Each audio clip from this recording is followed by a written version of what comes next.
Assalamualaikum warahmatullahi wabarakatuh. Waalaikumsalam warahmatullahi wabarakatuh. Selamat pagi, salam sejahtera.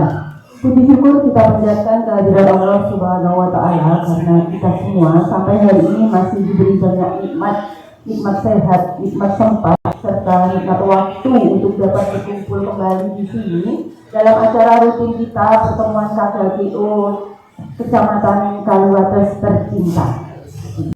Salam serta salam selalu kita haturkan kepada junjungan kita Nabi besar Muhammad SAW beserta sahabat dan keluarganya. Semoga kita semua mendapatkan syafaat kelak di yaumul akhir.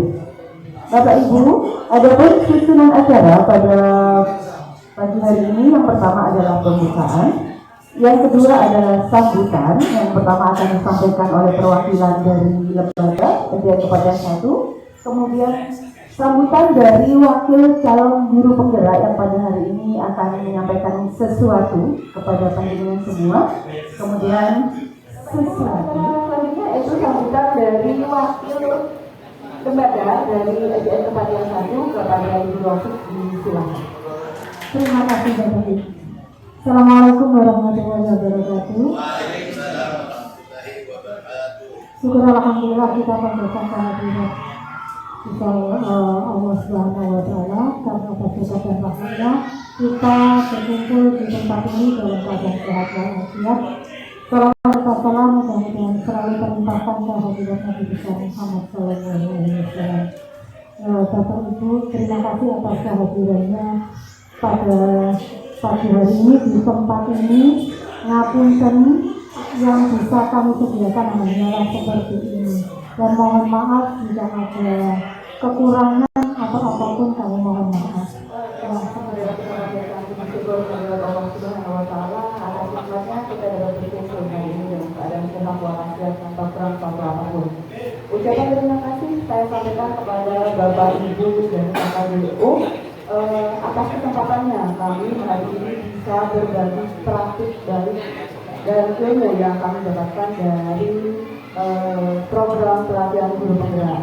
Itu saja yang dapat saya sampaikan. Semoga apa yang kami sampaikan hari ini bisa bermanfaat untuk kita semua. Bila taufiq wal hidayah.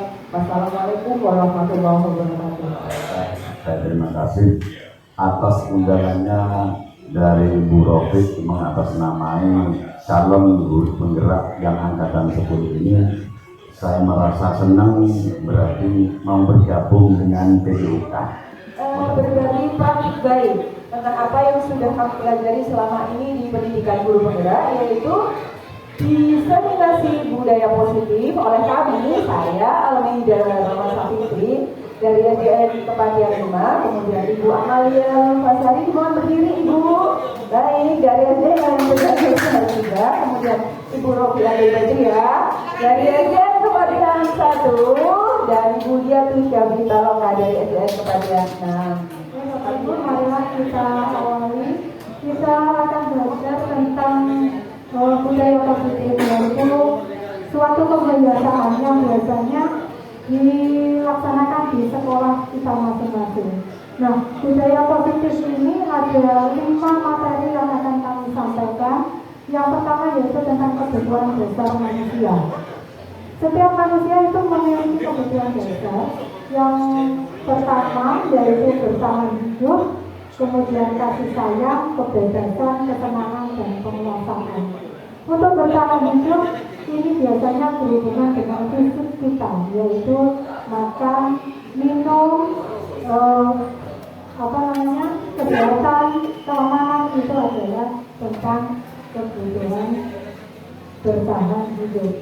Yang kedua yaitu tentang kasih sayang, yaitu kita manusia mulai sebelum lahir sampai mati kita memerlukan kasih sayang dari orang lain. Lanjut yang pertama yaitu bertahan hidup. Nah, kemudian bertahan hidup adalah kritikal atau sangat penting, yaitu berkaitan dengan fisik seperti yang saya sampaikan tadi, yaitu diantaranya makan, tempat istirahat, dan keamanan, kesehatan, dan lain-lainnya. Kalau orang Jawa, pangan, Oh, sayang tangan papan itu yang berhubungan dengan kesehatan itu. Nah, untuk olahraga, karena Bapak Ibu lakukan guru olahraga itu juga untuk bertahan hidup. Yang kedua, yaitu kasih sayang, yaitu berkaitan dengan psikologi, yaitu kita, yaitu kasih sayang dan rasa diterima oleh orang lain, memiliki peran penting dalam membangun interaksi dengan lingkungan sekitar. Nah, kasih sayang ini adalah hubungan atau relasi sosial dengan keluarga, sahabat, teman, pasangan, teman kerja atau kelompok. Jadi anak-anak kita juga makhluk sosial, yaitu ingin diberi oleh kasih sayang, baik itu dari orang tua maupun dari diri. Yang ketiga,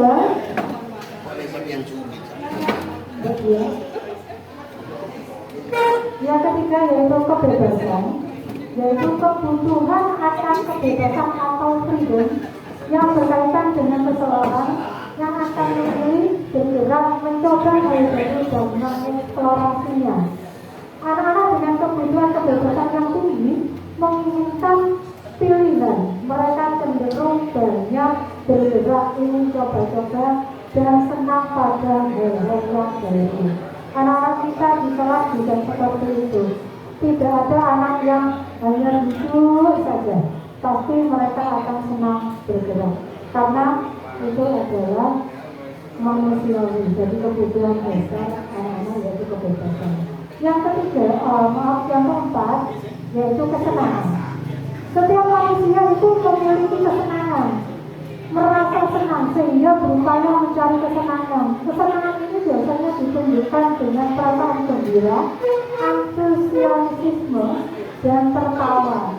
Biasanya kebutuhan ini berkaitan dengan kesediaan akan tantangan, gurauan, dan pembelajaran yang bermakna.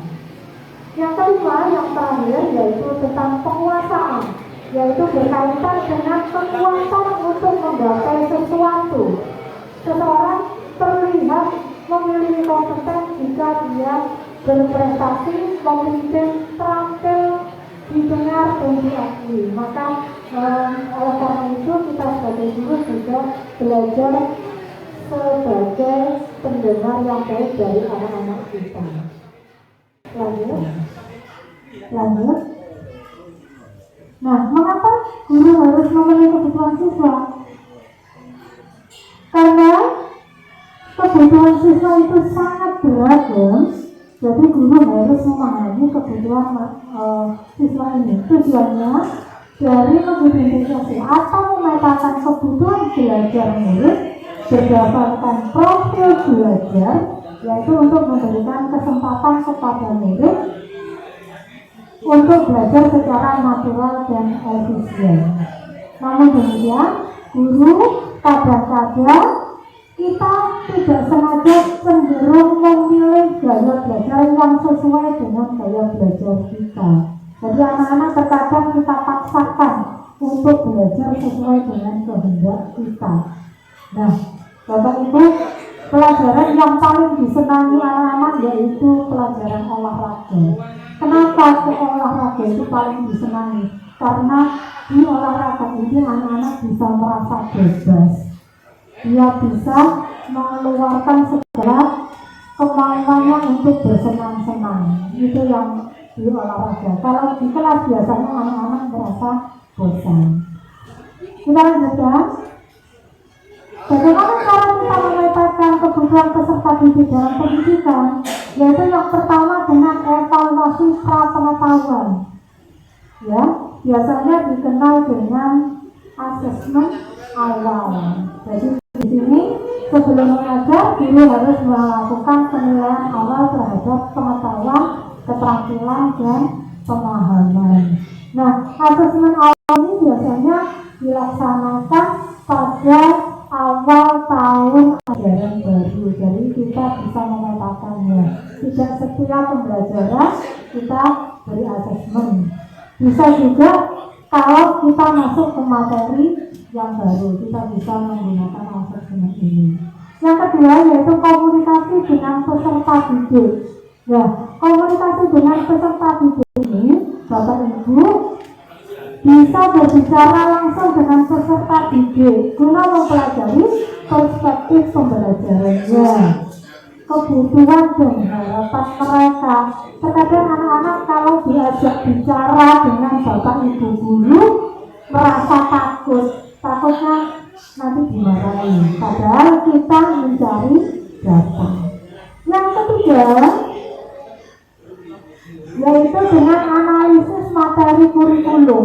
Jadi memetakan materi yang akan disampaikan ke anak-anak. Jika materi itu hampir sama, bisa dijadikan satu. Kalau di kelas seperti itu. Jadi misalnya nanti kalau perkalian pecahan, nah itu dijadikan satu pecahannya apa saja, gitu langsung dicampur. Kemudian yang keempat, identifikasi gaya pembelajaran.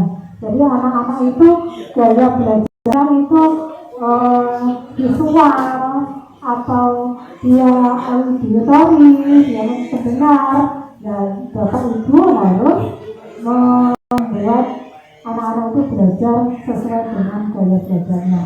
Yang kelima yaitu tujuan pembelajaran harus jelas. Kalau olahraga jelas sekali, main bola ya harus bola. Kalau di kelas terkadang kita ada yang abstrak.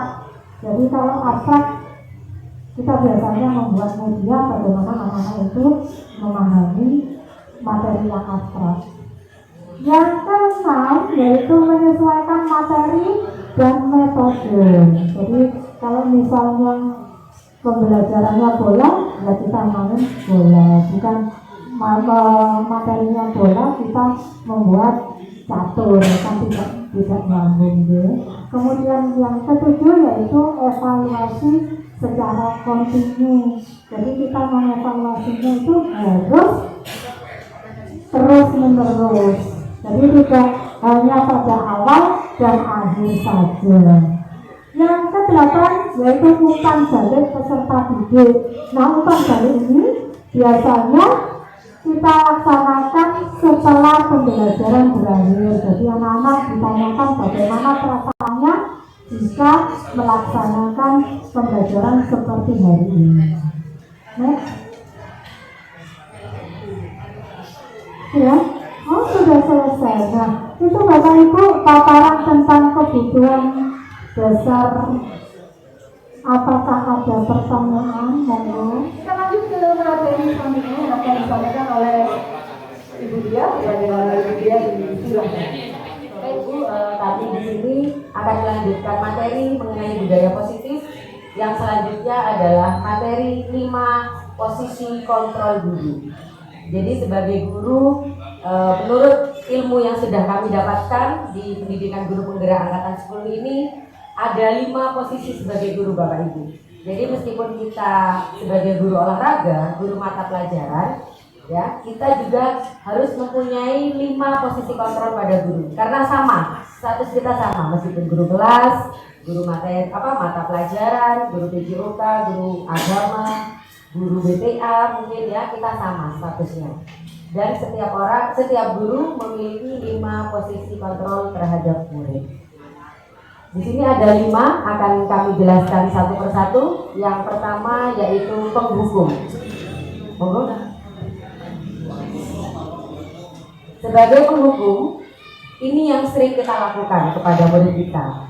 Biasanya sebagai penghukum ini Bapak Ibu, kita menggunakan nada yang tegas, ya, yang tegas, yang mungkin sedikit keras, sehingga menimbulkan ketakutan kepada murid, ya. Jadi bisa kita mungkin nanti merubah sedikit-sedikit ya Bapak Ibu kebiasaan kita yang biasanya kita penghukum, mungkin kita nanti bisa berganti pada posisi kontrol guru yang lain.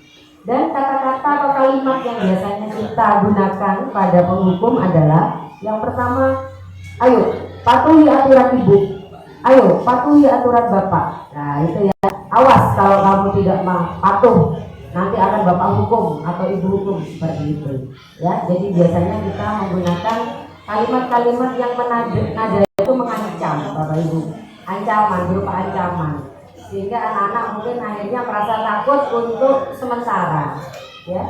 Kemudian kalimat yang kedua biasanya kita juga menggunakan, nah ini kamu salah seperti ini.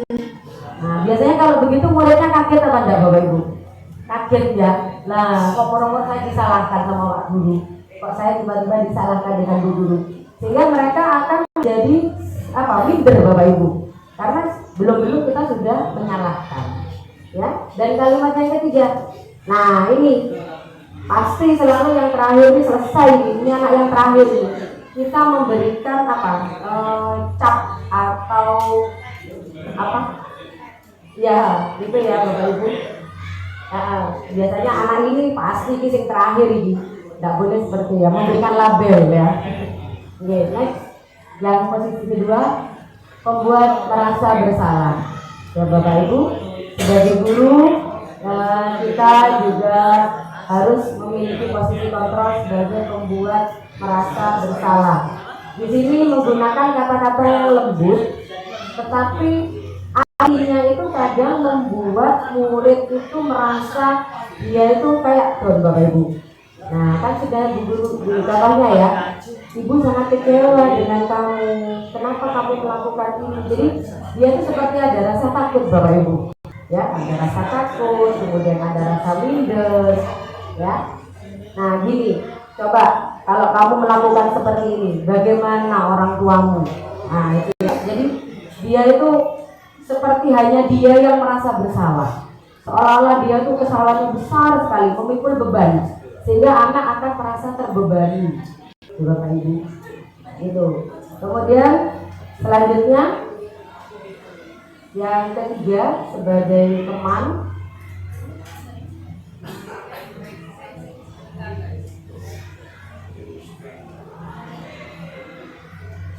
yang ketiga adalah posisi guru sebagai teman. Di sini, nah ini biasanya bapak ibu untuk teman-teman guru-guru SMP bisa ya. Di SD pun kita juga sama, bisa melakukan posisi kontrol ini. Di sini kita menganggap anak-anak itu sebagai teman. Contohnya kita menggunakan kalimat-kalimat seperti yang sudah tertera, yaitu ayo anak-anak sini bapak bantu atau ibu bantu, mana yang kamu tidak bisa. Oh tidak bisa rolling ke depan ya, sini bapak bantu rolling ke depan ya. Mungkin kita bisa membantu ya, memegangi badannya ya untuk supaya bisa rolling ke depan. Oh tidak bisa melempar bola atau tidak bisa passing atau serven bola dengan baik. Nah kita bisa mengajari atau membantu anak-anak baik itu secara kelompok maupun individu. Yang keempat yaitu sebagai pemantau. Sebagai pemantau ini adalah kita acuan tindakan kita adalah pada peraturan yang berlaku. Jadi kita lebih cenderung pada keputusan. Misalkan di sebuah sekolah ya bapak ibu, itu ada aturan atau aturan yang sudah dilaksanakan, jadi patokan kita adalah itu. Nah di sini guru bisa menggunakan kata-kata seperti ini. Ayo, kamu kan sudah tahu peraturan di sekolah ini apa. Nah kita kembalikan ke anak-anak. Jadi kita biasanya kalau sebagai pemantau menggunakan kalimat seperti itu. Sanksi atau konsekuensinya apa? Ya bapak ibu, kita sampaikan itu kepada anak. Kemudian selanjutnya, nah ini yang paling terakhir, yang kelima adalah posisi kontrol guru sebagai manajer. Ya, jadi meskipun kita guru bapak ibu, kita juga harus bertindak sebagai manajer terhadap murid-murid kita. Tidak hanya kepala sekolah yang bertindak sebagai manajer dalam sebuah sekolah, tapi sebagai guru pun kita juga harus bertindak sebagai manajer kepada murid-murid kita.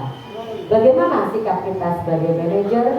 Yang pertama kita harus kolaboratif, ya Bapak Ibu. Jadi misalkan ada anak-anak yang sedang kesulitan atau bermasalah, bertengkar di lapangan atau di kelas, jadi kita harus memanggil kedua belah pihak. kita tidak boleh menyalahkan salah satu.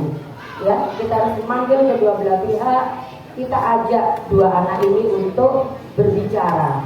Ya, apa masalahnya, kemudian siapa mungkin yang memulai duluan. Jadi sebagai guru kita harus mengayomi, kita adil. Nah, disinilah posisi kita sebagai manajer.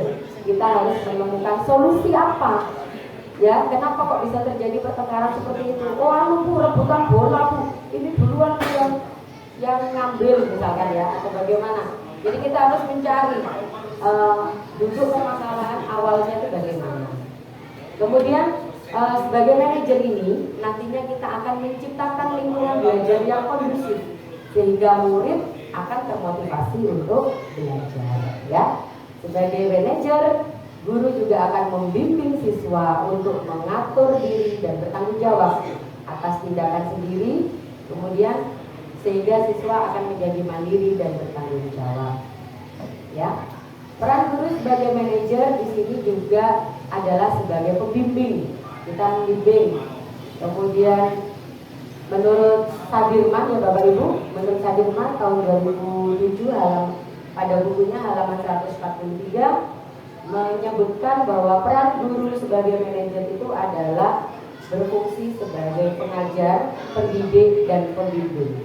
Sehingga diperlukan berbagai peranan pada diri guru, yaitu pola tingkah laku. Jadi meskipun kita gurunya adalah teladan ya Bapak Ibu, meskipun kita hanya di lapangan, mungkin Bapak Ibu sebagai guru PJOK mungkin tidak didengarkan mungkin ya dengan murid biasanya guru kelas ya itu tidak seperti itu Bu. Tapi kita tetap harus memiliki figur menjadi teladan sehingga peranan guru meskipun di mana saja ya Bapak Ibu, di kelas, di lapangan itu tetap menjadi panutan untuk murid. Next. Ini adalah kata-kata yang sering dikatakan pada posisi kita sebagai manajer. Nah, contohnya seperti ini. Meskipun di lapangan Bapak Ibu kita harus mempunyai keyakinan kelas. Ya, jadi Bapak Ibu PJOK meskipun kita di lapangan itu juga harus memiliki keyakinan kelas. Selama ini memang yang punya keyakinan kelas adalah guru kelas. Oke, tapi di lapangan pun saya yakin Bapak Ibu juga memiliki keyakinan kelas atau keyakinan lapangan ya namanya ya, karena di lapangan. Jadi Bapak Ibu pasti punya aturan-aturan yang harus diterapkan kepada anak-anak. Kemudian kalimat yang kedua, apakah kamu meyakininya? Maksudnya meyakini, apakah kamu meyakini dari keyakinan lapangan yang sudah dibuat tadi? Nah, kemudian jika kamu meyakininya, apakah kamu bersedia untuk memperbaikinya? Ini contohnya misalkan yang tadi saya sebutkan, ada anak yang bertengkar, padahal keyakinan lapangan yang dibuat adalah tidak boleh saling menghormati mungkin ya, saling menghormati antar siswa. Ya, ternyata di situ bertengkar. Nah, kita bisa sampaikan sebagai guru ya, keyakinan kelas, keyakinan lapangan yang sudah kita sepakati adalah kita saling menghargai. Kenapa kamu berdua kok bertengkar? Ayo, apakah itu sudah termasuk kamu meyakini keyakinan yang sudah kita buat, yang sudah kita sepakati? Nah, begitu ya Bapak Ibu, bisa ditanyakan. Kemudian kita tanyakan balik ke anak-anak itu, apa rencananya? Perbaikan apa yang akan kamu berikan? Iya Bu, saya mau minta maaf. Nah, misalkan solusi ya Bu ya. Akhirnya dia mau mengakui kesalahannya. Itu di situ tugas kita sebagai guru adalah supaya anak itu akhirnya mau mengakui, mau menerima, sehingga dia tidak merasa terbebani, tidak merasa takut ya akan kesalahan yang sudah dilakukan dan dia akan memperbaikinya. Nah, ini tugas guru sebagai manajer bukan hanya untuk mengatur perilaku seseorang, tetapi membimbing murid. Di sini ya, seorang manajer bukannya memisahkan murid dari kelompoknya, tetapi mengembalikan murid menjadi lebih baik dan menjadi lebih kuat. Bagaimana cara mendisiplinkan murid? Yang pertama adalah menjadi contoh atau panutan yang baik. Mulai dari kita berpakaian, Bapak Ibu ya, karena kita adalah panutan anak-anak, Jadi mulai dari cara berpakaian, mungkin cara berjalan kita, cara berbicara kita, itu menjadi panutan anak-anak. Misalkan kita ngomongnya terlalu keras atau suka nada yang keras, jika murid kita juga sama seperti itu, jangan disalahkan muridnya, karena kita mungkin juga sering atau terbiasa berkata seperti itu, ya. Yang kedua, memberikan dukungan positif. Dukungan positif ini bisa berupa pujian, Bapak Ibu. Jadi jika ada anak-anak yang baik, yang benar melakukan hal yang benar, kita bisa berikan pujian atau reward. Reward itu bisa berupa verbal, kata-kata, ya kamu hebat, bagus apa yang sudah kamu lakukan, atau bisa berupa ikon atau simbol-simbol, ya. Sama dengan yang ketiga. Kemudian yang keempat, memberikan perintah dan arahan yang jelas. Jadi sebelum kita melakukan sesuatu kepada anak-anak, misalkan Bapak Ibu akan mengajarkan tentang basket, permainan basket, ya, kita harus memberikan perintah atau arahan atau caranya, ya. Jadi di awal pembelajaran itu kita harus memberikan caranya. Anak-anak, hari ini kita akan belajar tentang basket. Pelajaran basket yang kita ajarkan adalah tentang dribble dan misalkan apa, shooting, ya, dan shooting. Jadi nanti ibu akan memberikan contoh, kemudian anak mempraktekkan satu. Nah, di awal pembelajaran kita harus memberikan arahan yang tepat seperti itu. Jadi anak-anak itu tahu, kok orang-orang Pak Guru melempar bola, ya itu apa Pak Guru. Nah, jadi kalau kita sudah di awal menyampaikan apa tujuan pembelajaran kita hari ini, anak-anak akhirnya paham. Oh, maksudnya Bu Guru, Pak Guru ini pelajarannya itu tentang shooting. Oh, dribble itu yang seperti ini, bolanya dipantulkan ke bawah bukan ke atas, gitu ya Bapak Ibu, ya. Ya. Kemudian yang kelima yaitu menerapkan tata tertib. Jadi memang setiap pembelajaran yang kita lakukan, kita harus membuat tata tertib. Mungkin di awal pembelajaran, ya, awal kenaikan mungkin kita bisa membuat, tapi kita tetap harus selalu mengingatkan Bapak Ibu.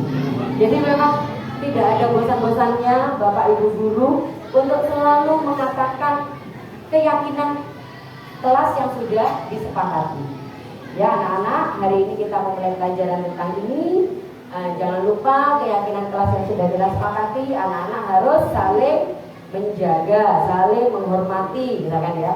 Tidak boleh bertengkar atau saling dengan temannya berbagi, misalkan berbagi bola, jadi biar gantian, bolanya gantian, tidak boleh mengaku ini bolaku yang sebelah sana, tidak boleh seperti itu. Tidak memilih-milih teman, kita harus sampaikan keyakinan itu setiap kali di awal pembelajaran. Kemudian yang keenam, memberikan peringatan pada saat anak-anak melakukan. Jadi kita harus menyampaikan rambu-rambu kesalahan, rambu-rambu peringatan, ya Bapak Ibu. Contohnya, misalkan kita di lapangan, kita sudah memberikan rambu-rambu. Batas kita bermain hanya sampai pohon sebelah sana. Yang keluar dari pohon nanti dapat teguran atau apa, ya. Jadi kita tidak boleh bermain sampai keluar dari area ini. Kita harus memberikan batas. Jadi di awal kita sudah memberikan batas kepada anak-anak. Misalkan di lapangannya kalau di sekolah enak, ya Bapak Ibu, ya. Kalau seperti kami di Pontianak, ada kita keluar sekolah, nah ini harus memberikan rambu-rambu kepada anak-anak. Jadi sampai sini batasnya, sampai sana batasnya. Kamu kalau mau bermain sampai di itu ada pos kamling, misalkan. Kalau di GNP kan ada pos kamling, ya Bapak Ibu. Jadi tidak boleh keluar dari area sebelah sana. Jadi kita harus memberikan batasan-batasan. Kemudian yang terakhir yaitu melakukan pendekatan kepada anak dengan rutin berkomunikasi. Jadi memang kita mengajak anak-anak untuk saling berkomunikasi. Meskipun anak-anak itu bermain, ya Bapak Ibu, bukan berarti kita duduk sendiri kemudian mungkin ya main HP atau sebagainya, tapi kita ikut bermain dengan mereka, ya. Jadi setelah meskipun kita memberikan tugas kepada mereka dan mereka mengerjakan tugasnya, tapi kita ikut membimbing mereka, kemudian menanyakan apa kamu yang tidak bisa. Meskipun saya sudah bisa semua Pak, coba yang ini bisa enggak? Banyak, ya Bapak Ibu, pertanyaan-pertanyaan yang bisa kita sampaikan kepada mereka supaya kita dekat dengan anak-anak, ya. Nah, ini pesan untuk Bapak Ibu guru. Yang pertama, ya, jadilah manajer. jangan menjadi seorang pembuku. Itu pesan dari kami. Semangat, 2 kali tepuk semangat, 3 kali tepuk semangat. Ayo semangat. Assalamualaikum warahmatullahi wabarakatuh.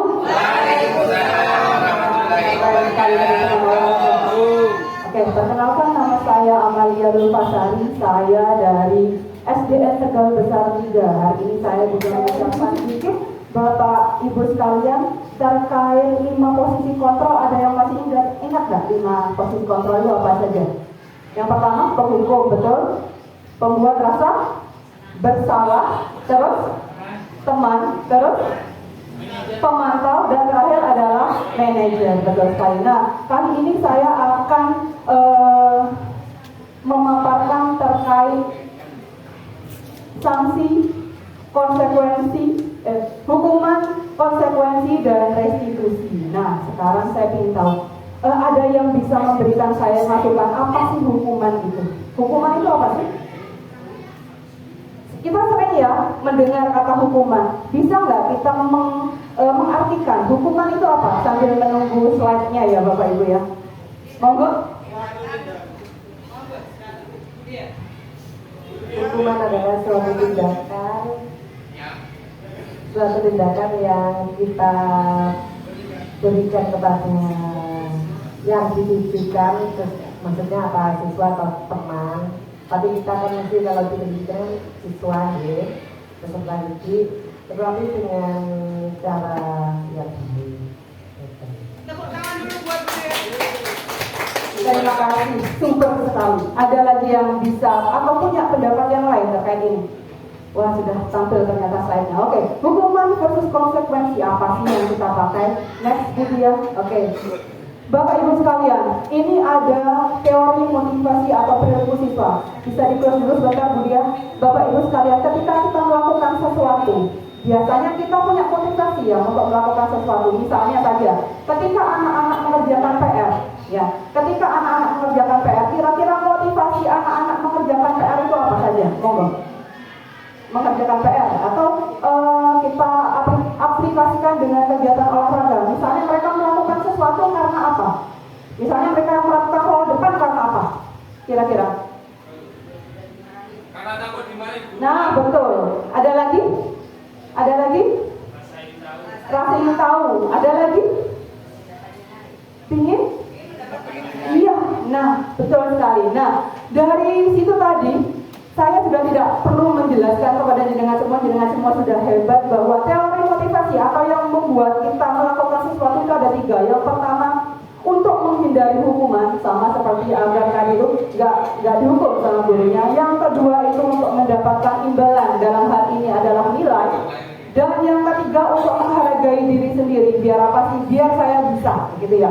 Nah ini, dari 2 motivasi yang ada di atas itu motivasi eksternal atau dari luar. Jadi ada orang lain yang memotivasi kita, dalam hal ini adalah guru. Sedangkan untuk yang terakhir adalah motivasi internal atau dari dalam diri sendiri. Next Mbak Dia. Nah saya punya contoh cerita ya.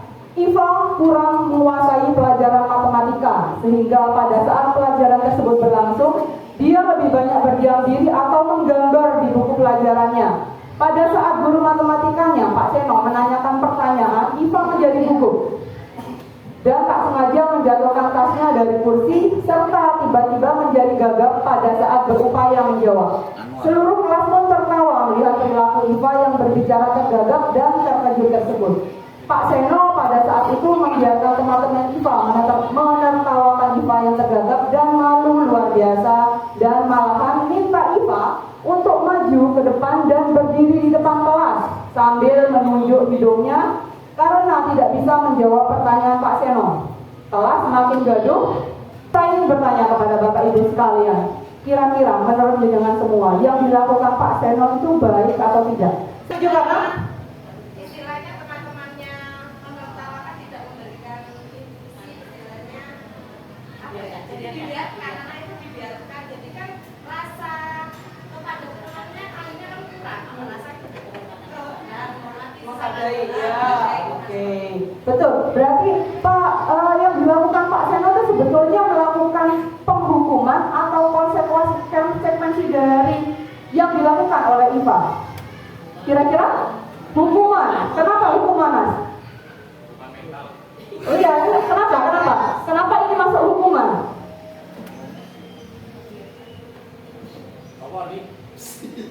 Kenapa Pak Muni?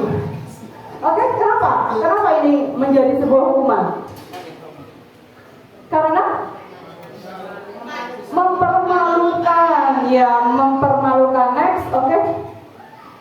Menjatuhkan mental. Iya, setuju. Tepuk tangan dulu buat Pak Firman.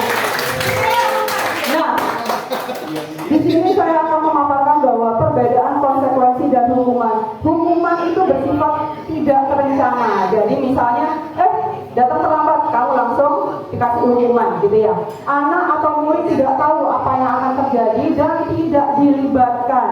Hukuman itu bersifat satu arah, artinya dari guru saja. Dan murid hanya menerima hukuman itu tanpa melalui suatu kesepakatan atau pengarahan dari pihak guru, baik sebelum maupun sesudahnya. Hukuman yang diberikan bisa berupa fisik maupun psikis. Murid atau anak disakiti oleh suatu perbuatan dan atau kata-kata. Sedangkan konsekuensi itu sudah terencana atau sudah disepakati, sudah dibahas dan disetujui oleh murid dan guru. Umumnya bentuk-bentuk konsekuensi dibuat oleh pihak guru atau sekolah, dan murid sudah mengetahui sebelumnya konsekuensi yang akan diterima bila ada pelanggaran. Pada konsekuensi, murid tetap dibuat tidak nyaman untuk jangka waktu tertentu atau pendek. Dalam hal ini, konsekuensi biasanya diberikan berdasarkan suatu data yang umumnya dapat diukur. Nah, Bapak Ibu sekalian, ada yang bisa mengambil kesimpulan nggak beda hukuman dengan konsekuensi itu apa? Sama-sama memberikan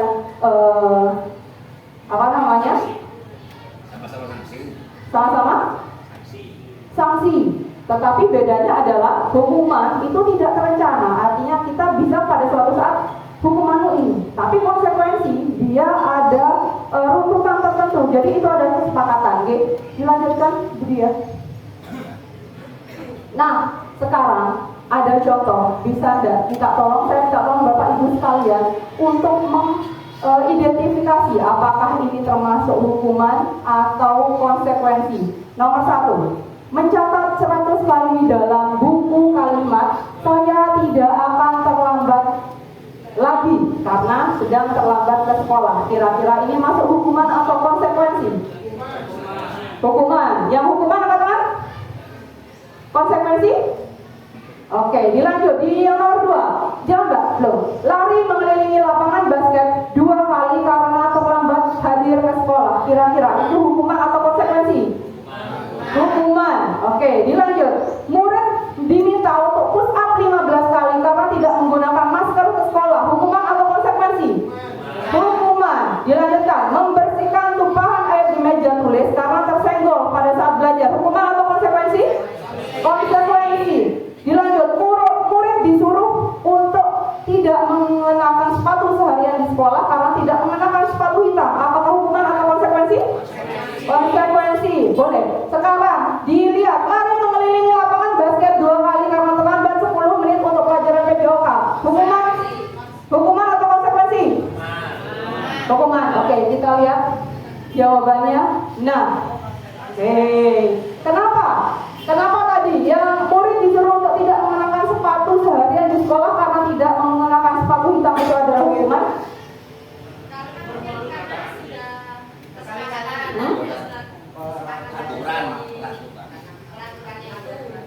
Tadi bedanya hukuman dengan konsekuensi adalah konsekuensi itu sudah terukur, sudah ada. Nah, kalau tadi masuknya ke kalau yang ini murid disuruh untuk mengenakan sepatu seharian di sekolah, tidak mengenakan sepatu seharian di sekolah karena tidak mengenakan sepatu hitam. Itu berarti adalah hukuman. Karena hal semacam itu tidak mungkin ada dalam peraturan sekolah kita. Karena itu tidak manusiawi. Masa anak-anak disuruh tidak memakai sepatu seharian? Betul atau tidak? Ya. Oke, selanjutnya yang terakhir yang berbeda ya jawabannya. Lari mengelilingi lapangan basket 2 kali karena terlambat 10 menit untuk pelajaran PJOK. Kenapa itu masuk konsekuensi? Ada yang bisa menjawab? Ada tadi yang menjawab hukuman dan ada yang menjawab konsekuensi. Kenapa ini jadi konsekuensi? Monggo, ya Mas. Karena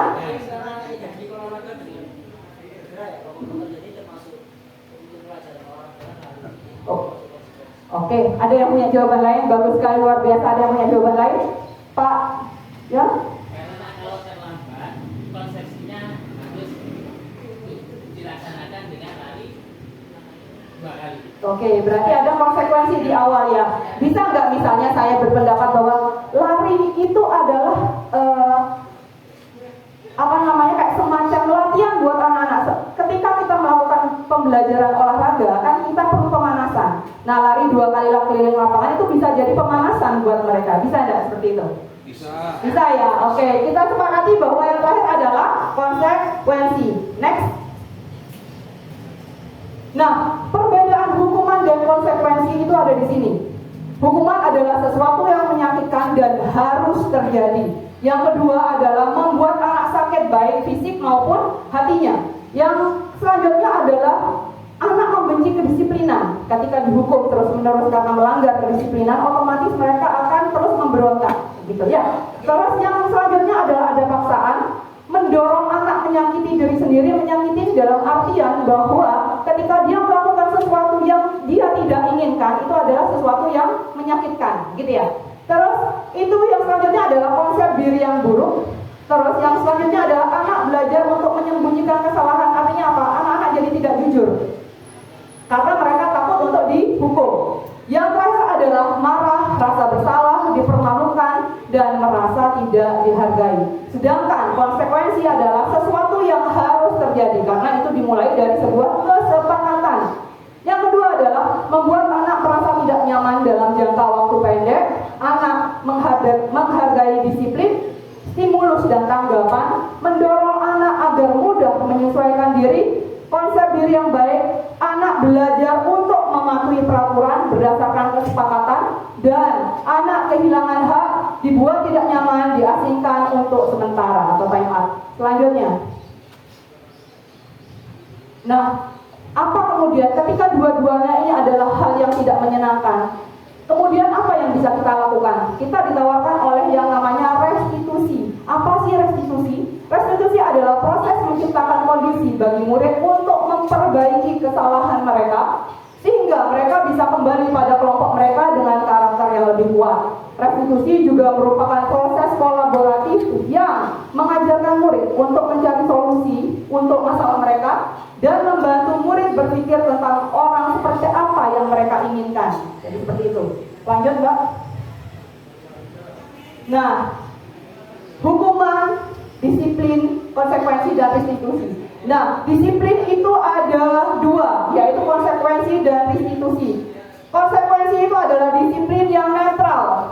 Jadi bisa tidak baik, tidak juga buruk. Gitu. Disiplin yang netral itu namanya konsekuensi. Sedangkan hukuman itu adalah hukuman sesuatu yang buruk. Nah, yang baik itu di mana? Di restitusi.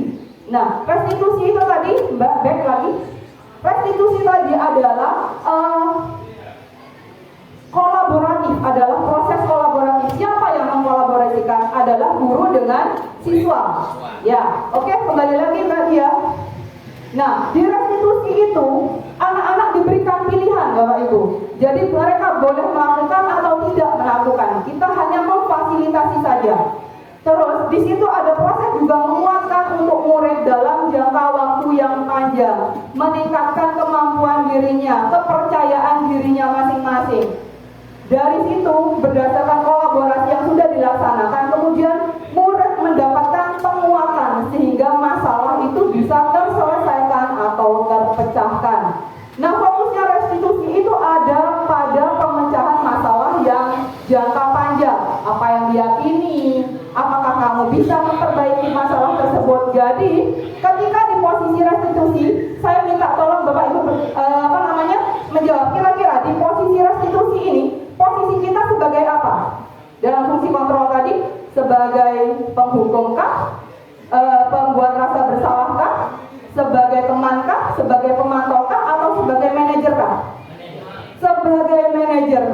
sekali. Jadi yang dilakukan manajer kita sebagai manajer adalah melakukan restitusi. Next, Mbak. Nah, ciri-ciri restitusi itu yang pertama adalah bukan menebus kesalahan, namun belajar. Jadi anak-anak digali potensinya. Apa sih kesalahanmu? Kira-kira apa yang bisa kamu lakukan dengan kesalahan ini? Apa yang bisa kamu perbaiki dari kesalahan ini? Gitu ya. Terus ada tawaran, bukan paksaan. Jadi tidak seperti hukuman dan konsekuensi. Dalam restitusi itu berupa tawaran. Nah, restitusi kemudian menuntun untuk melihat ke dalam diri, potensi kita masing-masing. Terus, restitusi mencari kebutuhan dasar yang mendasari tindakan. Tadi apakah ada yang masih ingat kebutuhan dasar manusia tadi ada berapa Bapak Ibu? 5, betul. Yang pertama adalah kedua, kemanusiaan yang ada dan beradab. Oke. Nah, berarti kita harus bisa mencari anak-anak ini melakukan sesuatu itu atas dasar apa? Kebebasan kah?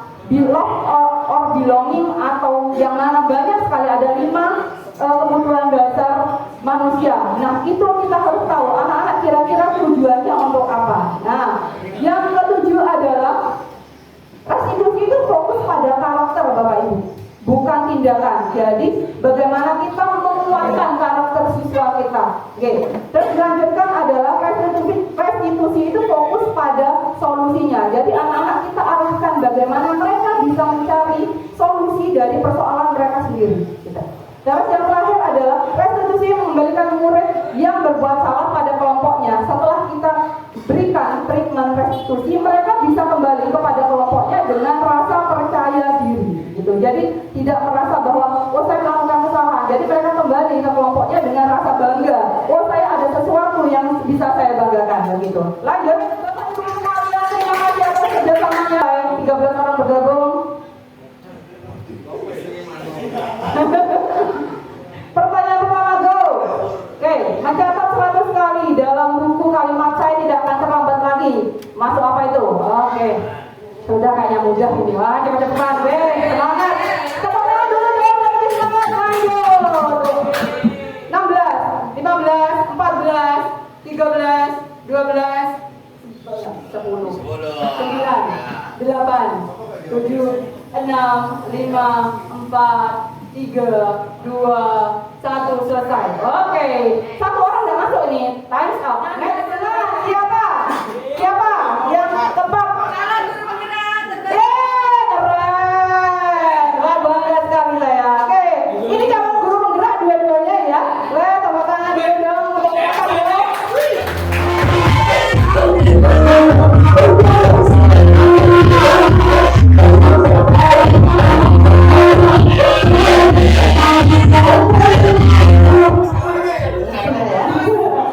Baik, Bapak-bapak sekalian, saya akan menyampaikan materi tentang keyakinan kelas. Apa sih keyakinan kelas itu? Apa aja Mbak keyakinan kelas itu? Ambilnya sih kos-kos. Keyakinan kelas. Apa sih keyakinan kelas menurut Bapak-bapak semua? Kalau boleh saya tahu pendapat kalian.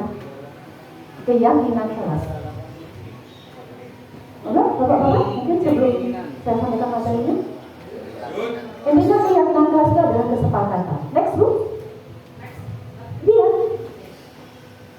Keyakinan kelas adalah salah satu metode yang bisa kita gunakan untuk menimbulkan kembali disiplin positif dan hal baik yang sudah yang didasari oleh motivasi dari dalam diri. Motivasi dari dalam diri tadi itu kita kenal dengan motivasi internal, seperti tadi yang sudah disampaikan.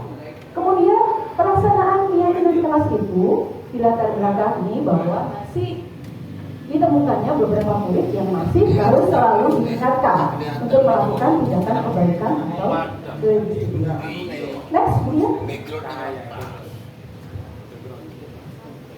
Nah, keyakinan kelas ini kita terapkan untuk membangun budaya positif, membangun hal-hal baik, membangun hal-hal yang bermanfaat buat kita dari murid kita di lingkungan sekolah. Dengan keyakinan kelas ini diharapkan mampu mewujudkan tujuan dari pendidikan yang lebih berorientasi kepada nilai luhur profil pelajar Pancasila. Boleh saya sediakan satu. Siapa yang hafal profil pelajar Pancasila? Lagunya itu melambangkan profil yang ada di profil pelajar Pancasila. Pelajar Pancasila beriman dan bertakwa pada Tuhan yang Esa, beramah mulia, berkepentingan novel, gotong royong kreasi yang berarti.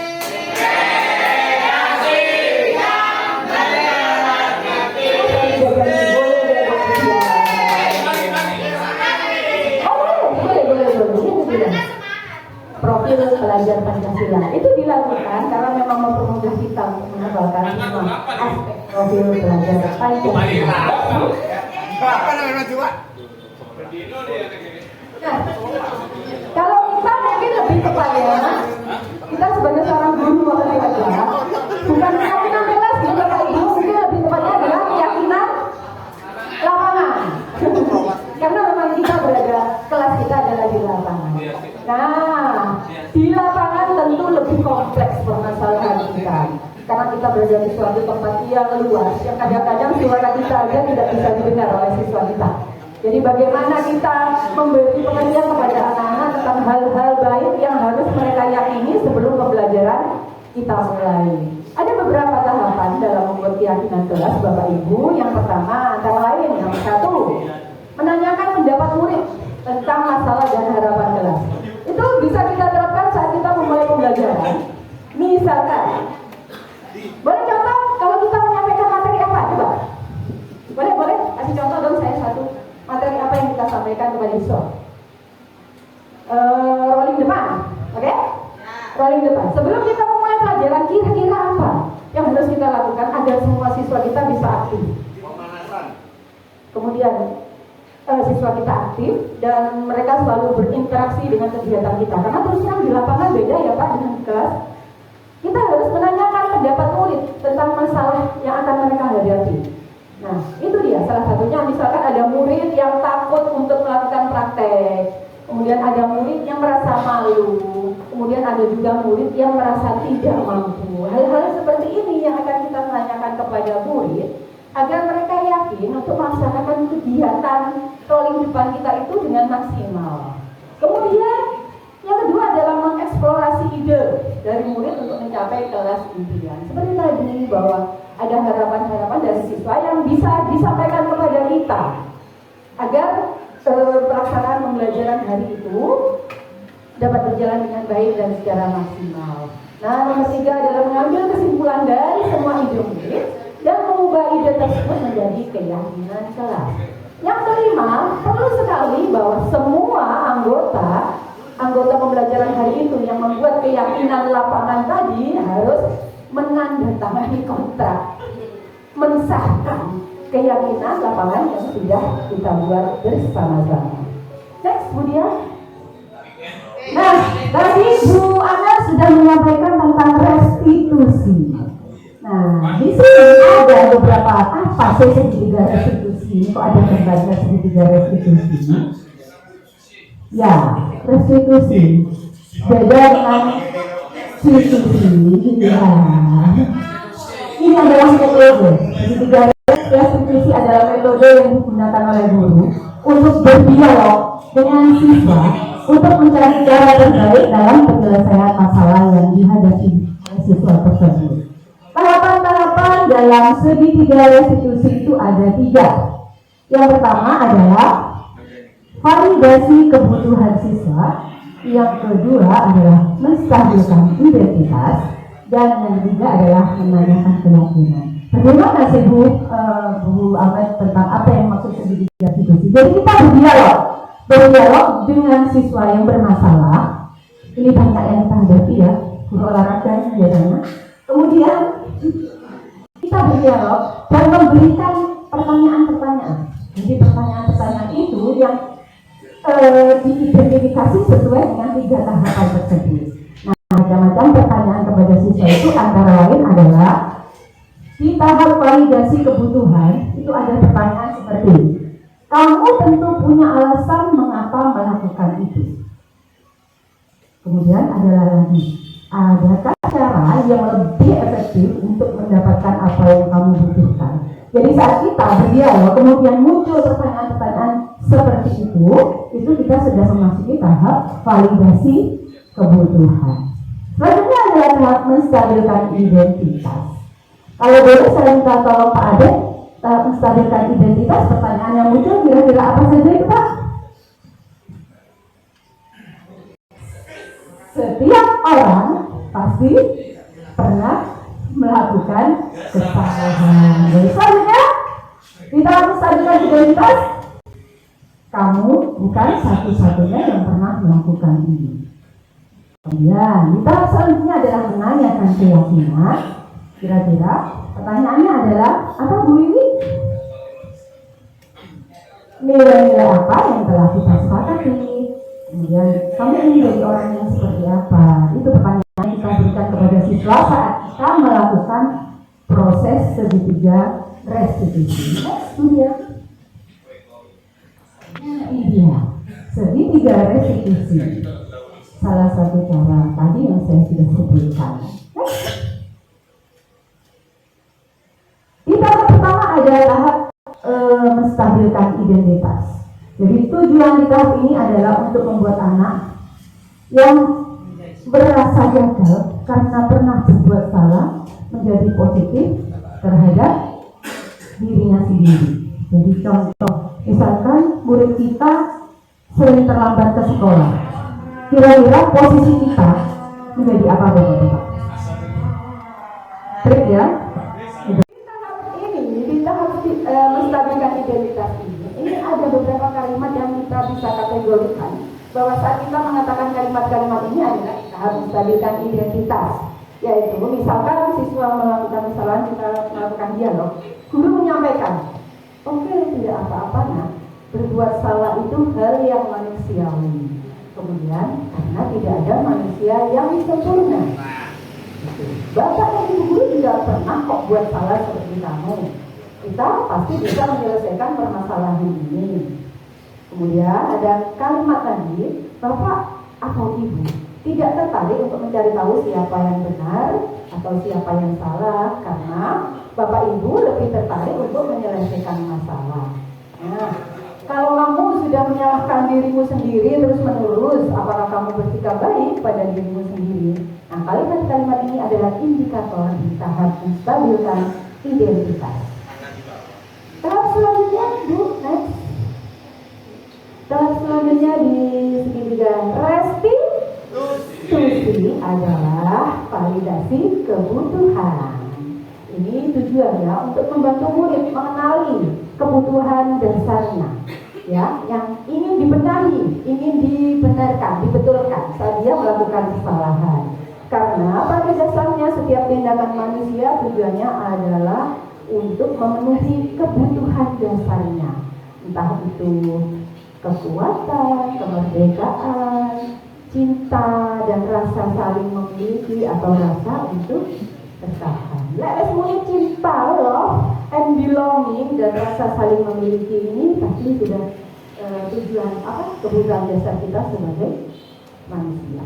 Nah, indikator kalimat-kalimat yang ada di tahap validasi kebutuhan itu antara lain, kamu bisa saja melakukan hal yang lebih buruk, tapi kamu tidak melakukannya kan? Kemudian ada kalimat, kamu pasti punya alasan mengapa melakukan itu.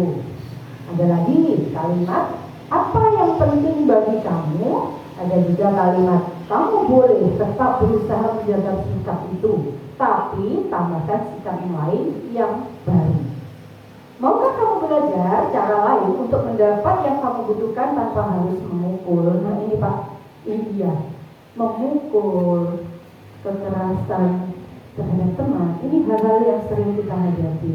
Nah penting sekali bahwa kita memahami bahwa proses segitiga restitusi ini adalah salah satu cara kita untuk memperbaiki kesalahan murid. Ada lagi kalimat berikutnya yaitu, apakah kamu bisa melakukannya dengan lebih baik lagi besok? Tahap selanjutnya adalah menanyakan keyakinan. Di tahap ini tujuannya adalah anak bisa melihat kesalahannya dihubungkan dengan nilai-nilai sosial dan nilai yang mendasari manusia. dia berinteraksi dengan orang lain. Kalimat yang mengindikasi dari tahap ini adalah apa nilai yang kita percaya di kelas atau sekolah kita. Jadi saat kita tadi membuat keyakinan kelas, materi sebelumnya, nilai-nilai ini ditanyakan kepada anak-anak yang mempunyai masalah. Nah, apakah dia sudah melanggar salah satu dari keyakinan lapangan yang sudah kita buat tadi. Kemudian selanjutnya ada kalimat nilai-nilai universal apa yang telah kita sepakati. Ada lagi kalimat kelas yang ideal itu seperti apa sih?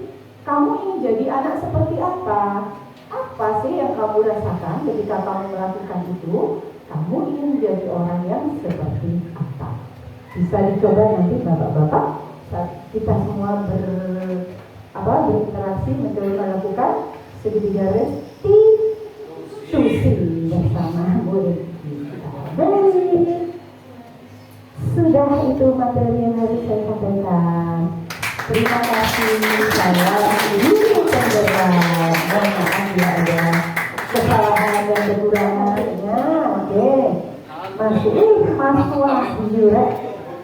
Oke. Dilarang melakukan kekerasan.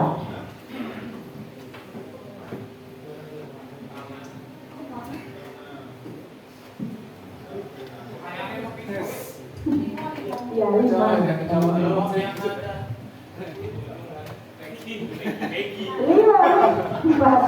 3, 2. Time is up. Mari kita lihat.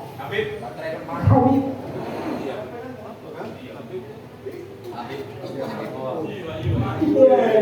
Keren Pak Wahyu dong. Silakan Pak. Ini ada sesuatu yang berat dari kita. Silakan Pak. Oh, diterima. Ini kan tentang ayam lihat pada Pak Wahyu dong.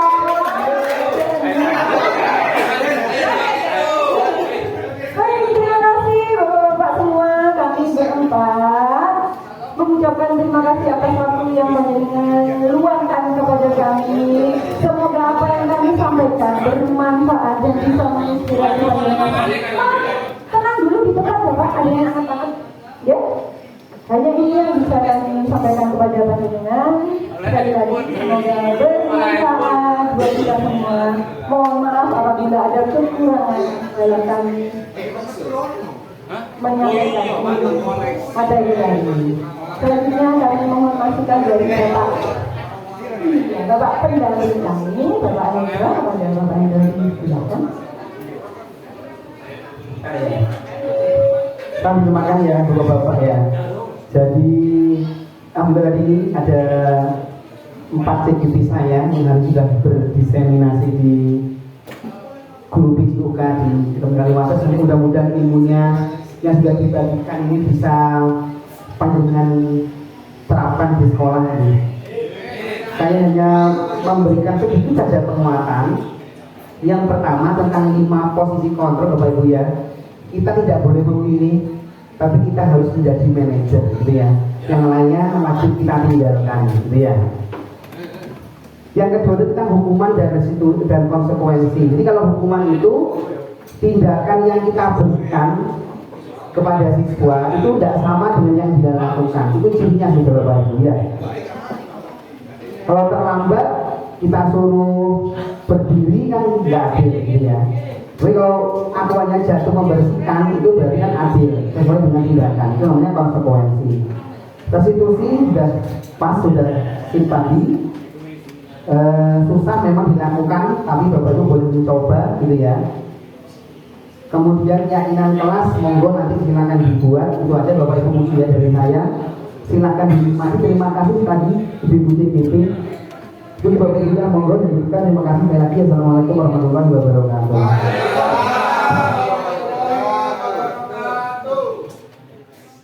Materi yang tadi itu berkesan sudah.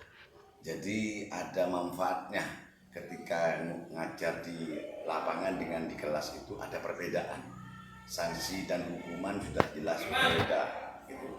Mudah-mudahan apa yang diberikan teman-teman calon penggerak ini bagi saya jadi baiknya gitu.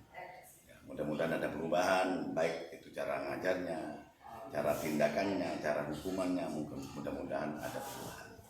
Itu yang saya sampaikan. Terima kasih. Wassalamualaikum warahmatullahi wabarakatuh.